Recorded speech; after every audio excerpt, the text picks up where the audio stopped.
हम सब ने कभी न कभी ये सुना है कि शिक्षा भविष्य बदल देती है, लेकिन कभी आपने सोचा है जब शिक्षा देने वाला सिस्टम ही पिछड़ जाए तो भविष्य का क्या होता है। भारत में हर दिन लाखों बच्चे स्कूल जाते हैं, उनमें से हर बच्चे के सपने अलग हैं। कोई डॉक्टर बनना चाहता है, कोई इंजीनियर, कोई बस अपने परिवार की जिंदगी थोड़ी आसान बनाना चाहता है। पर दुख की बात ये है कि हमारा सिस्टम उन सपनों की भाषा समझ ही नहीं पाता। क्लासरूम में पहला सबक होता है ये याद कर लो। सवाल पूछना गुनाह लगता है और जवाब समझना तो जैसे कोई विलासिता हो। मैं जब आज पीछे मुड़कर सोचता हूँ तो लगता है कि हम बच्चों को पढ़ाई नहीं बस एक मैराथन का हिस्सा बना देते हैं, जिसमें कोई गिर गया तो बस उसकी हिस्सेदारी खत्म। सिस्टम आगे बढ़ जाता है, दुनिया एआई की बात कर रही है, robotics, cyber security, space research की बात कर रही है, और हम आज भी वही चैप्टर पढ़ रहे हैं जो हमारे माता पिता के जमाने में पढ़े जाते थे। बच्चा आज भी वही सवाल पूछता है ये जिंदगी में कहाँ काम आएगा, और टीचर के पास आज भी वही जवाब होता है पेपर में आएगा। कभी कभी मैं सोचता हूँ वो बच्चा जो सवाल पूछने की कोशिश करता है वो भी चुप हो जाता है, क्योंकि हमारा सिस्टम सवाल पूछने वालों को मुसीबत समझता है, योग्यता नहीं। और ये सब शायद हम झेल भी लेते अगर इस पूरी कहानी में डर शामिल न होता। एग्जाम का डर, अंकों का डर, फेल होने का डर, और सबसे बड़ा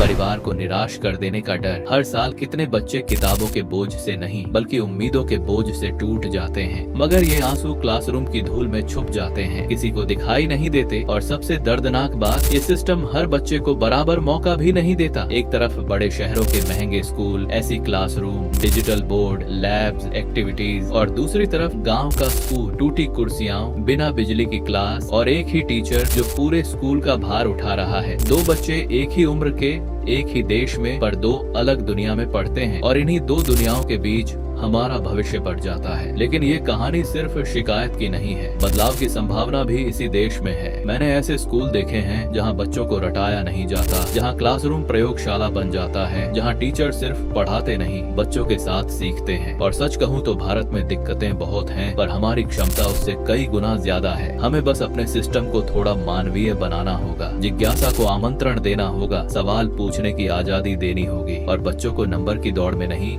जीवन की समझ में आगे बढ़ाना होगा। क्योंकि आखिर शिक्षा सिर्फ किताबों में नहीं होती, शिक्षा वो चाबी है जो किसी भी बच्चे को किसी भी बंद दरवाजे के आर पार ले जा सकती है। पर वो चाबी हम सबको मिलकर तेज करनी होगी। अगर ये बदलाव नहीं आया तो हम सिर्फ एक डिग्री होल्डर देश बनकर रह जाएंगे, और अगर आया तो शायद यही पीढ़ी वो भारत बनाएगी जिसे देखकर हमारी आने वाली पीढ़ियां कहेंगी हाँ हमने सही रास्ता चुना था। धीमी रोशनी उजाले में बदलती है, क्लासरूम चमक उठता है, बच्चों की आंखों में उम्मीद दिखाई देती है, स्क्रीन धीरे धीरे ब्लैक